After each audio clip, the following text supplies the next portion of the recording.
Kamel Benbouloud, ça fait 27 ans que vous êtes à Radio Pluriel. C'est cela. Ouais. Qu'est-ce qui vous a conduit dans cette radio?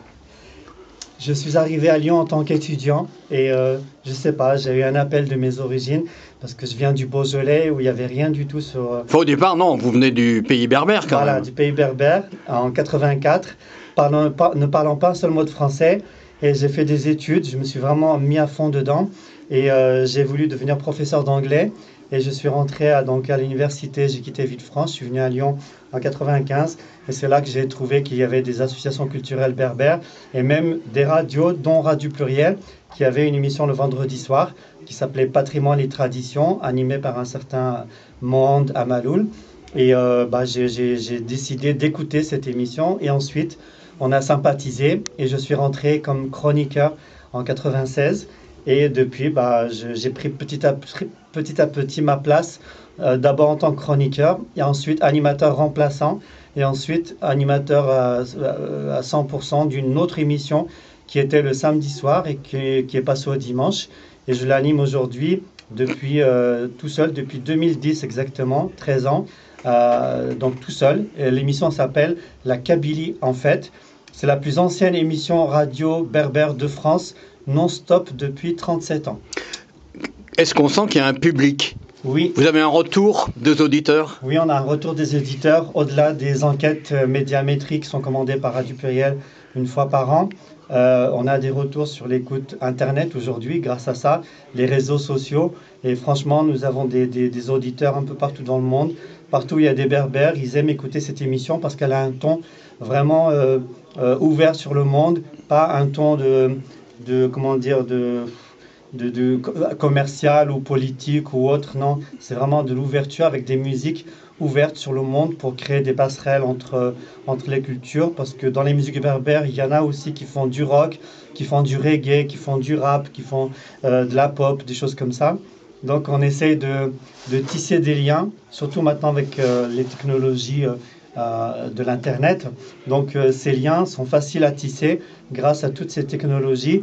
Et en fouillant dans l'histoire très très ancienne, on trouve des ponts, des passerelles qui ont été bâties dans le passé et qu'aujourd'hui on ne connaît pas assez. Et par exemple, juste un exemple parlant, rien que dans le christianisme, il y a eu 3 papes d'origine berbère et aujourd'hui très très très peu. Dont Saint-Augustin.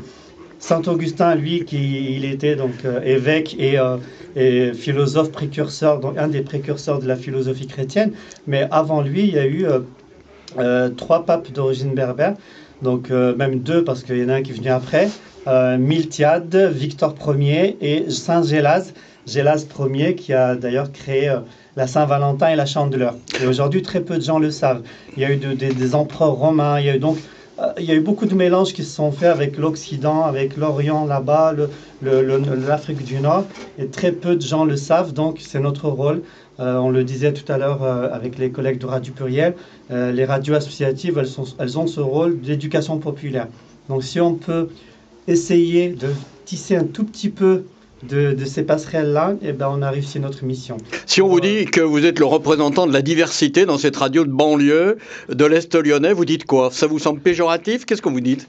Non, je ne le prends pas péjorativement parce que pour moi, on a besoin de cette diversité-là, qu'elle s'exprime, parce qu'en plus, ce n'est pas la radio qui est venue nous chercher, c'est nous qui avons postulé pour devenir animateurs, donc c'est nous qui avons voulu montrer à ce beau pays qu'est la France qu'il n'y a pas que le mainstream, donc les musiques qu'on écoute sur les grosses radios nationales, le rock, la pop, etc.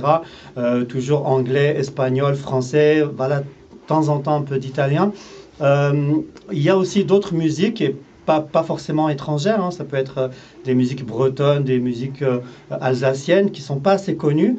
Et encore, on a aussi ces musiques venues d'ailleurs et qui sont pratiquées ici par des artistes de renom. Je ne citerai que pour ma chapelle, Monsieur Idir, qui nous a quittés en 2020, qui était un grand représentant. Avava Inouva, qui a fait partie d'un des précurseurs de ce qu'on appelle la world music aujourd'hui, qui est un genre reconnu. Eh bien, voilà pourquoi je suis...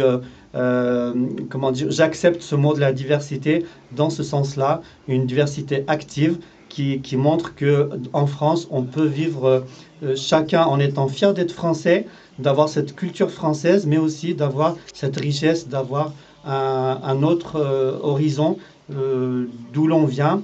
Et si on fouille bien, on a beaucoup plus de choses à partager que de choses qui nous séparent.